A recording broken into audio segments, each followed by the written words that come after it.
Sanju weds Geetha cinema ರಿಲೀಸ್ಗೆ ಇನ್ನೇನು ಕೆಲವೇ ದಿನಗಳು ಮಾತ್ರ ಬಾಕಿ ಇದ್ದು ಈ ಹಿನ್ನೆಲೆ ಚಿಕ್ಕಮಗಳೂರು ನಗರದಲ್ಲಿನ ಎಸ್ಟಿಜೆ ಕಾಲೇಜಿನಲ್ಲಿ ಸಿನಿಮಾ ಪ್ರಮೋಷನ್ ಅದ್ದೂರಿಯಾಗಿ ನಡೆಯಿತು. ಕನ್ನಡದ ಬಹುನಿರೀಕ್ಷಿತ cinema Sanju weds Geetha part 2ಗೆ ದಿನಾಂಕ ಕೂಡ ನಿಗದಿಯಾಗಿದ್ದು ಇದೇ ತಿಂಗಳ 10ನೇ ತಾರೀಕಿನಂದು ಸಿನಿಮಾ ಬಿಡುಗಡೆಯಾಗಲಿದ್ದು ಈಗಾಗಲೇ ಸಿನಿಮಾದ ಹಾಡುಗಳಿಗೆ ಭರ್ಜರಿ ರೆಸ್ಪಾನ್ಸ್ ಸಿಕ್ಕಿದೆ. ಇನ್ನು ನಾಯಕನಾಗಿ ಶ್ರೀನಗರ ಕಿಟ್ಟಿ ಅವರು ಇದ್ದಾರೆ. ನಾಯಕಿಯಾಗಿ ಕನ್ನಡದ ಹಾಟ್ ಬೆಡಗಿ ರಚಿತಾ ರಾಮ್ ನಾಯಕಿಯಾಗಿ ನಟಿಸಿದ್ದಾರೆ. ಇನ್ನು ಸಿನಿಮಾದಲ್ಲಿ ಸ್ಯಾಂಡಲ್ವುಡ್ನ ಹಲವು ನಟರು ಇದ್ದು ಅದರಲ್ಲಿ ರಂಗಾಯಣ ರಘು, ಸಾಧು ಕೋಕಿಲ, ರಾಗಿಣಿ ಮುಂತಾದವರು ಇದ್ದಾರೆ. ಇನ್ನು ಈ ಕಾರ್ಯಕ್ರಮದ ಪ್ರಮೋಷನ್ ಈವೆಂಟ್ನಲ್ಲಿ ಅನುಪ್ರಕಾಶ್ ಎಸ್ಟಿಜೆ ಕಾಲೇಜಿನ ಪ್ರಾಂಶುಪಾಲರು ಜೊತೆಗೆ ನಗರಸಭಾ ಸದಸ್ಯರಾದ ಮುನೀರ್ ಹಾಗೂ ಶಹಬಾದ್ ಕೂಡ ಹಾಜರಿದ್ದರು. ಅಷ್ಟೇ ಅಲ್ಲದೆ ಮುಖ್ಯೋಪಾಧ್ಯಾಯರು ಹಾಗೂ ವಿದ್ಯಾರ್ಥಿಗಳು ಸೇರಿದಂತೆ ಅಭಿಮಾನಿಗಳು ಕೂಡ ಹಾಜರಿದ್ದರು. ಹಾಗೂ head masters thank you very much. Sharad bhai, Munir bhai, ಅಣ್ಣ ಎಲ್ಲರೂ ಎಲ್ಲರೂ ಬಾನು ಹಂಗನ್ಬಿಡು.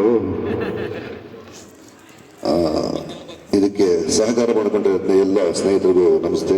ಹಾಡುಗಳು ನೋಡಿದ್ರಿ, ಖುಷಿ ಪಟ್ರಿ ಅಂತ ಅನ್ಕೊಂತೀನಿ ಅಲ್ವಾ? ಸಿನಿಮಾ 10ನೇ ತಾರೀಕು ರಿಲೀಸ್ ಆಗತ್ತೆ.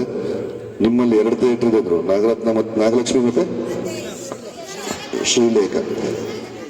ಆ 2ರಲ್ಲಿ 1 ಥಿಯೇಟರ್ ನಮ್ಮ ಸಿನಿಮಾ ಬಿಡುಗಡೆ ಆಗುತ್ತೆ. ಮನೆಯವರೊಂದಿಗೆ ಹೋಗಿ ಯಾವುದೇ ಮುಜುಗರ ಇಲ್ಲದೆ ಖುಷಿಯಾಗಿ ನೋಡ್ಕೊಂಡು ಬರುವಂತ ಸಿನಿಮಾ. ಸಂಜುಗೆ ಚಿಕ್ಕಪ್ಪ ಪಾರ್ಟ್ 1 ಯಾರು ನೋಡಿದ್ರೆ, ಎಷ್ಟು ಜನ ನೋಡಿದ್ರೆ? ಥಿಯೇಟರ್ ನೋಡಿದ್ರಲ್ಲ ನೀವೆಲ್ಲ. ಥಿಯೇಟರ್ ನಾ ಥಿಯೇಟರ್ ರಿಲೀಸ್ ಮಾಡಿದಾಗ ನೀವೆಲ್ಲ 3 ವರ್ಷ ಚಿಕ್ಕವರು. ಎಷ್ಟು ನಿಮ್ಗೆ ಅವಾಗ? ಎಷ್ಟು ವಯಸ್ಸು ನಿಮಗೆ ಅವಾಗ?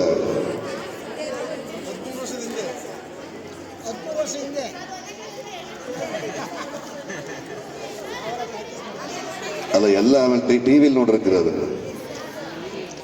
ಇದನ್ನ ಥಿಯೇಟರ್ಗೆ ಹೋಗಿ ನೋಡಿ. ಮೊದಲನೇ ವಾರದಲ್ಲಿ ಎಲ್ಲರೂ ನೋಡಿರ್ಬೇಕು. ಯಾಕಂದ್ರೆ ಸೆಕೆಂಡ್ ವೀಕ್ ನಾವು ಮತ್ತೆ ಟೂರ್ ಮಾಡ್ತಾ ಇದೀವಿ. ಎಲ್ಲೆಲ್ಲಿಗೆ ಬಂದಿದ್ರು ಅಲ್ಲಲ್ಲಿಗೆ ಮತ್ತೆ ಒಂದು ಟೂರ್ ಮಾಡ್ತಾ ಇದೀವಿ. ನಿಮ್ಮೆಲ್ಲರದ್ದು ಪ್ರಶ್ನೋತ್ತರ ಇರುತ್ತೆ ಅವತ್ತು. ಯಾರು ಸಿನಿಮಾ ನೋಡಿದಿರ, ಯಾವ ಸಿನಿಮಾ ಅಂತ ಕೇಳ್ತೀವಿ, ಅವಾಗ ಉತ್ತರ ಕೊಡಬೇಕಾಗತ್ತೆ. ಜನವರಿ 10 ಸಿನಿಮಾ ನೋಡಿ ಖುಷಿ ಪಡಿ. Thank you very much. ನಿಮ್ಮೆಲ್ಲ ನೋಡಿ ತುಂಬಾ ಖುಷಿ ಆಯ್ತು. Thank you.